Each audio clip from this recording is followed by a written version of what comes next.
Next है education and skill development वाला sector. इसकी पहली सर्विस बड़ी जोरदार है। इसके ऊपर इंस्टीट्यूट फ्रीक्वेंटली क्वेश्चन पूछता है। बाकी सारे इतने इतने इंपॉर्टेंट नहीं है जितना पहला वाला है।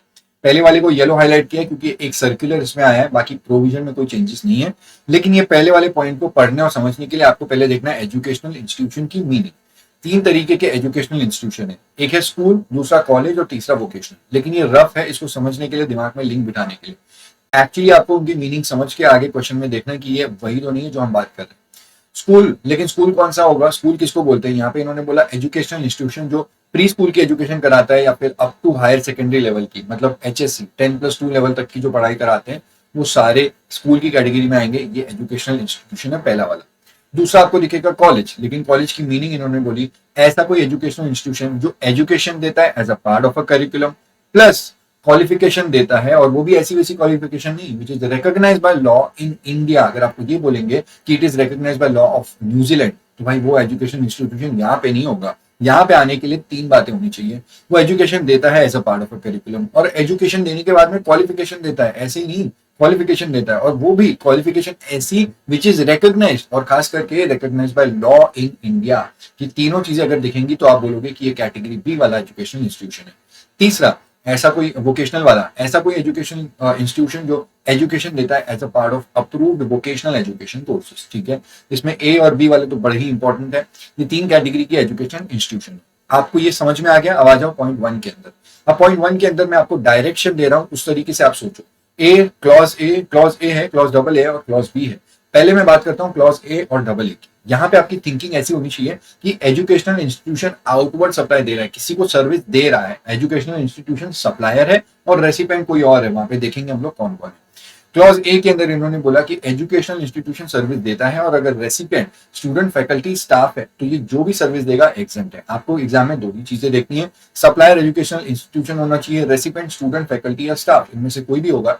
तो इनके बीच में ये जो भी सर्विस इनको दे रहा है वो सारी सर्विस पे GST एग्जेम्प्ट है। बदले में जितना भी कंसिडरेशन लेगा सब कुछ एग्जेम्प्ट है, कोई टैक्स नहीं लगेगा। लेकिन ध्यान देना, एजुकेशनल इंस्टीट्यूशन ये कैटेगरी में फॉल करना चाहिए A, B या C के। ठीक है, तो पॉइंट ए क्लियर हो गया। अब क्लॉज डबल ए की बात करें, यहाँ पे इन्होंने सप्लायर की बात की है, मतलब सप्लायर होना चाहिए एक एजुकेशनल इंस्टीट्यूशन।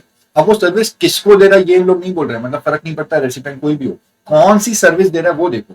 एजुकेशनल इंस्टीट्यूशन ने अगर कंडक्ट ऑफ एंट्रेंस एग्जामिनेशन की सर्विस दी है, बदले में कंसिडरेशन लेते हैं एंट्रेंस फी के नाम पे, तो ये वाली सर्विस एग्जेम्प्ट है। रेसिपेंट कोई भी, उससे फर्क नहीं पड़ता। सप्लायर होना चाहिए एजुकेशनल इंस्टीट्यूशन जो ये तीनों कैटेगरी में कहीं पे फॉल कर रहा है। दूसरा, वो जो सर्विस दे रहा है वो एंट्रेंस एग्जामिनेशन की सर्विस दे रहा है, बदले में एंट्रेंस फीस के नाम पे जो कंसिडरेशन ले रहा है उस अमाउंट पे GST नहीं लगेगा। ये आपको मैंने सोचने के बोला था। एजुकेशनल इंस्टीट्यूशन आउटवर्ड दे रहा है। अब हम लोग जब क्लॉज बी में आएंगे तब अपनी थिंकिंग को शिफ्ट कर दो।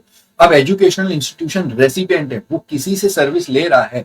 कोई पर्सन एजुकेशनल इंस्टीट्यूशन के ऊपर अपना इनवॉइस रेज कर रहा है, वो इस इनवॉइस पे GST लगाएगा कि नहीं लगाएगा जब रेसिपिएंट एक एजुकेशनल इंस्टीट्यूशन है। ठीक है, तो हम एजुकेशनल इंस्टीट्यूशन की इनवर्ड सप्लाई पे क्या क्या एग्जाम्पशन है उसकी बात कर रहे हैं। ये क्लॉज बी है, उसका स्टार्टिंग वर्ड देखो क्या है, services provided to an educational institution, मतलब कोई एजुकेशन इंस्टीट्यूशन को सर्विस दे रहा है। अब A, B, C 1 2 3 4 5 ये 5 सर्विसेज है, कोई सर्विस ये पांचों वाली सर्विस एजुकेशन इंस्टीट्यूशन को देगा तो एग्जेम्पशन है। लेकिन खास ध्यान रहे, 1 2 और 3 के अंदर जो सर्विसेज है ये कोई भी पर्सन अगर स्कूल को देगा, एजुकेशनल इंस्टीट्यूशन अगर एक स्कूल है तो एग्जेम्पशन है, अगर कॉलेज या फिर वोकेशनल वाले को देगा तो एग्जेम्पशन नहीं मिलेगा।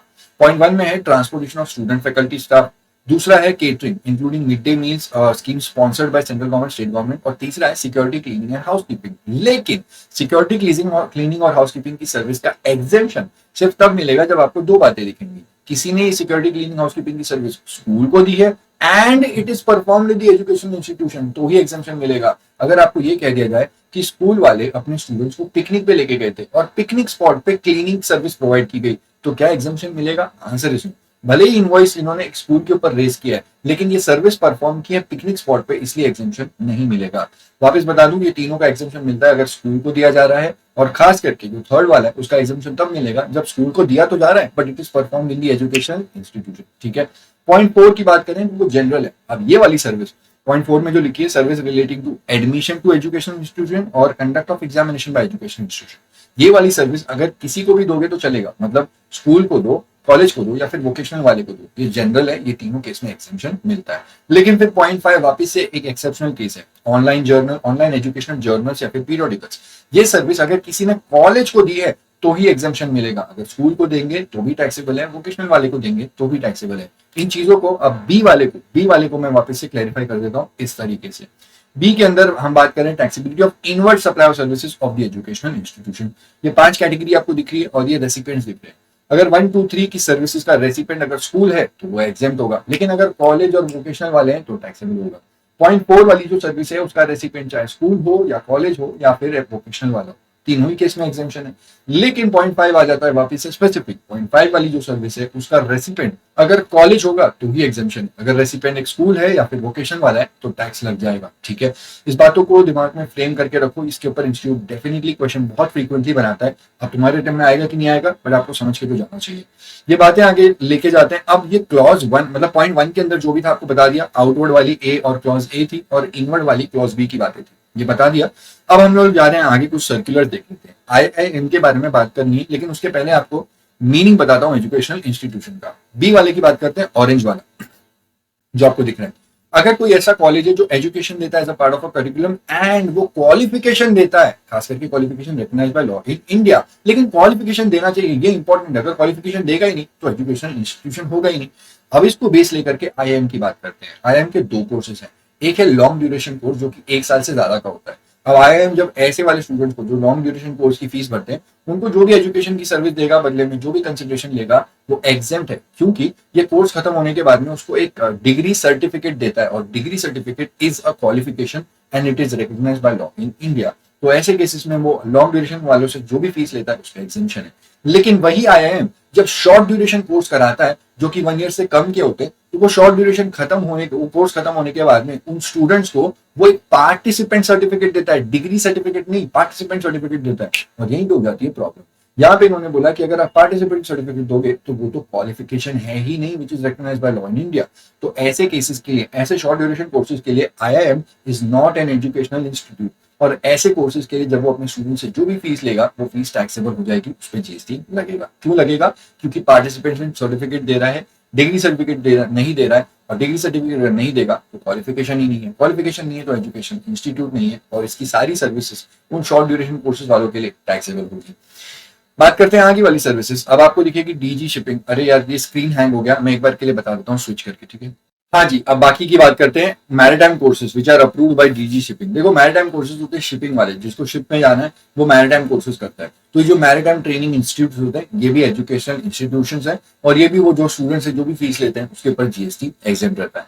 पॉइंट 4 की अगर बात करें, फूड इन अ मेस और कैंटीन। अब अगर एजुकेशनल इंस्टीट्यूशन के अंदर एक कैंटीन है और वो कैंटीन एजुकेशनल इंस्टीट्यूशन खुद ही चलाता है, तो वो एजुकेशनल इंस्टीट्यूशन ही एक तरीके से स्टूडेंट फैकल्टी स्टाफ को फूड देता है इन द कैंटीन और इन द मेस, तो उसके ऊपर GST नहीं लगेगी, क्योंकि educational institution student faculty staff को कोई भी सर्विस दे, कुछ भी दे, सब कुछ एग्जेम्प्ट है। खाना भी देगा तो वो भी एग्जेम्प्ट है।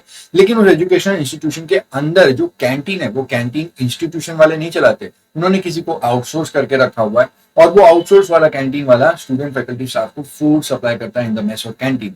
ये काम पे GST लगेगा, ये कैंटीन वाला जो भी सप्लाई कर रहा है उसको GST लगेगा, क्योंकि कैंटीन वाला is not an educational institution. Point 5 की बात करें तो केटरिंग और mid day meals schemes which are funded by government and which are funded by corporate donation. देखो फंडा क्या, मैं आपको ऊपर बता देता हूँ। अब आप स्क्रीन के एकदम ऊपर वाली लाइन पे देखोगे तो क्या दिख रहा है आपको, catering including mid day meal scheme sponsored by CGSDUT। मतलब अगर केटरिंग वगैरह की स्कीम अगर गवर्नमेंट की फंडेड होगी, गवर्नमेंट ने उस चीज को स्पॉन्सर किया है तो एग्जेम्पशन मिलेगी, लेकिन ये गलत है।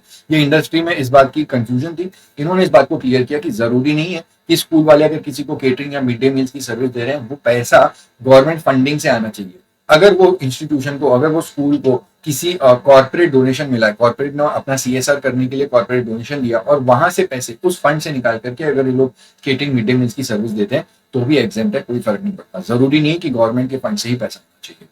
पॉइंट 6 की बात करें तो आंगनवाड़ी के बारे में बोला गया। आंगनवाड़ी एक तरीके से स्कूल ही होता है, ये रूरल एरिया में होते हैं but it is not set up as a school.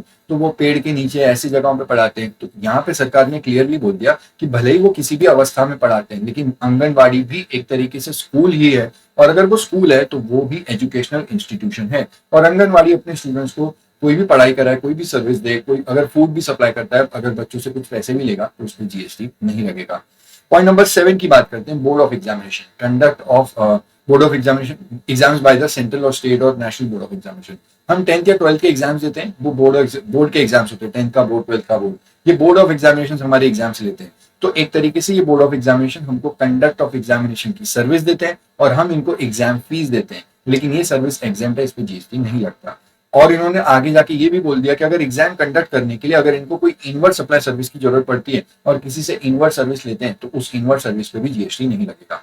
For example हमको क्वेश्चन पेपर प्रिंट करके देते हैं, हमारी एडमिट कार्ड प्रिंट करके देते हैं, हमारी रिजल्ट प्रिंट करके देते हैं, ये सारी चीजों की प्रिंटिंग वगैरह की जो सर्विस लेते हैं उस प्रिंटिंग सर्विस पे भी जीएसटी नहीं लगेगा। लेकिन इशू यहाँ पे क्या है, उन्होंने बोला कि जो बोर्ड ऑफ एग्जामिनेशन होते हैं वो आइडियली एजुकेशनल इंस्टीट्यूशन की डेफिनेशन में फॉल नहीं करते, तो इनको एग्जामेशन नहीं मिल रहा था, इनके काम पे टैक्स लग रहा था। ये जो हमको एग्जामिनेशन की सर्विस देते हैं और बदले में एग्जाम फीस लेते हैं उस पर जीएसटी लगने वाला था, लेकिन सर्कुलर लाके इन्होंने क्लियरली बोला कि नहीं, अगर बोर्ड ऑफ एग्जामिनेशन ये वाला एग्जाम, ये वाली सर्विस देंगे तो उनको एजुकेशनल इंस्टीट्यूशन माना जाएगा फॉर दिस लिमिटेड पर्पस, और जो भी वो एग्जाम फीस लेते हैं उस पर जीएसटी नहीं लगेगा।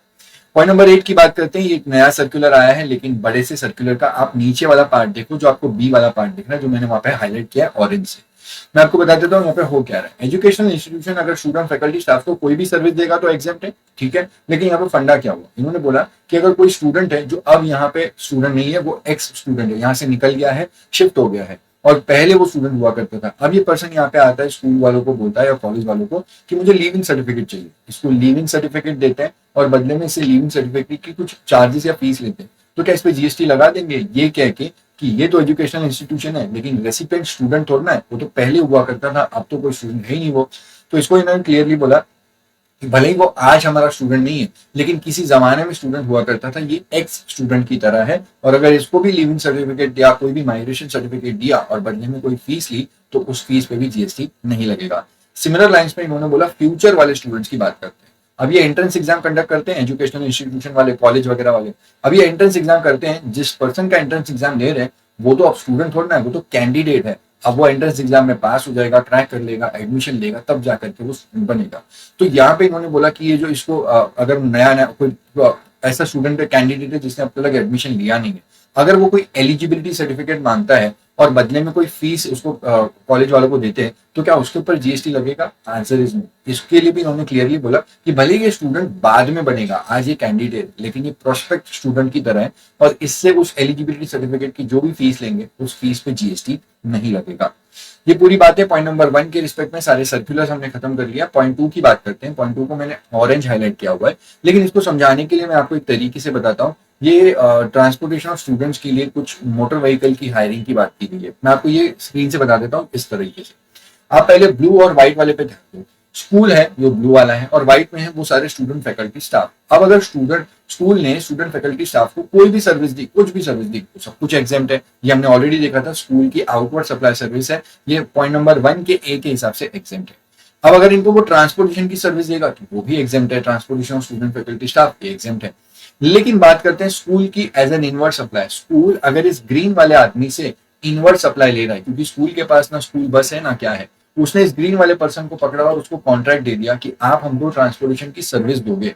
अब ये स्कूल की इनवर्ट सप्लाई सर्विस है, लेकिन ये भी एग्जेम्प्ट है। 1 के पॉइंट नंबर बी में हमने देखा था, और बी का सबसे पहला वाला पॉइंट था कि अगर किसी पर्सन ने स्कूल को transportation of student faculty staff की सर्विस दी है तो इस पर्सन की सर्विस पे भी जीएसटी नहीं लगेगा। तो ये तो हमने देखा था 1 के ए में, और दूसरा 1 के बी के 1 में देखा था, वहां पे स्कूल की आउटवर्ड और स्कूल की इनवर्ड। लेकिन पॉइंट नंबर 2 में क्या हो रहा है? पॉइंट नंबर 2 में जो हो रहा है वो आपको येलो और ग्रीन वाले इंसान के बीच में दिखेगा। अब ग्रीन वाला इंसान जो स्कूल को सर्विस देने वाला है transportation of student faculty staff की, इस ग्रीन वाले इंसान के पास में खुद के पास में स्कूल बस या ऐसी कोई मोटर व्हीकल नहीं है जिसमें वो ट्रांसपोर्टेशन की सर्विस दे। ये येलो वाला इंसान इसको हायरिंग पे ऐसी मोटर व्हीकल देता है for the purpose of transportation of student faculty and staff, ताकि उस बस से उसको मोटर व्हीकल से वो स्कूल को सर्विस दे सके। तो येलो वाला इंसान जब भी हायरिंग वाली सर्विस देगा और इनवॉइस रेस करेगा, वो इनवॉइस पे जीएसटी नहीं लगाएगा, क्योंकि इस ग्रीन वाले पर्सन ने किसी से भी इनवर्ट सप्लाई सर्विस ली हायरिंग ऑफ मोटर व्हीकल की, उस पर जीएसटी एग्जेम्प्ट रहेगा। ये पॉइंट नंबर 2 जो मैं आपको बताना चाह रहा था, ये उसके बारे में। ठीक है, ये पॉइंट नंबर 2 अब आपको यहाँ पे दिखेगा। पॉइंट नंबर 2 हो गया है। 3, 4, 5 आपको ज्यादा टेंशन लेने की जरूरत नहीं है। ये यहाँ पे एक तरीके से क्या है मैं बता देता हूँ। ब्लू कलर वाले मैं फटाफट से बता रहा हूँ, आप मेरी बात से सुन लो, आपको समझ में आ जाएगा। पॉइंट 2 के अंदर इन्होंने बोला दद्दू जी के योजना, दीनदयाल उपाध्याय ग्रामीण कौशल्य योजना। इस योजना के अंतर्गत जो ट्रेनिंग प्रोवाइडर्स होते हैं वो जब अपनी ट्रेनिंग की सर्विस देते हैं, वो स्किल डेवलपमेंट या ऐसा वोकेशनल ट्रेनिंग कोर्सेज करवाते हैं, तो इन ट्रेनिंग प्रोवाइडर्स की सर्विस पे जीएसटी नहीं लगता। ये जिस वोकेशनल ट्रेनिंग कोर्सेज करवाते हैं वो सर्टिफाइड होते हैं by NCVT, national council for vocational training. ये पॉइंट नंबर 2 है।